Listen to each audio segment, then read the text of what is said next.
I just deployed my first Chrome extension. The name is XPilot and it's basically turn your X activity into a game. So this is the website. It's basically earning you XP for posts, replies and interactions, and it's building streaks. I will have a leaderboard and, track your growth. The thing is that lately X feels more like a chore rather than being fun. So I wanted to make it fun. So I created a Chrome extension, which is basically transforming X into a game. How it's working is that if we are going here on X and basically, okay, we will take this one where this peep is asking to promote the project. So I will take that, I will put that here and I will just reply. And as you can see, I got 10 XP reply. Let's like a post and I get 1 XP for liking a tweet. So I can open here my extension and I can see that I have level 3, 76 from 100 XP to the next level, and I have streak 1, and here is my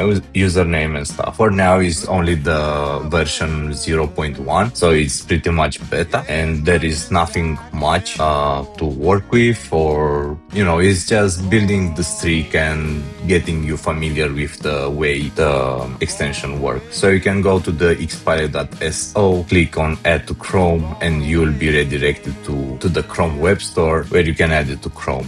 Probably I will ship this lately to Firefox and other browser stores, but for now this is good. This is good enough. I have big plans for what is next, and probably I will build them here with cursor, and I will build in public. Thank you for watching and see you the next time. Bye.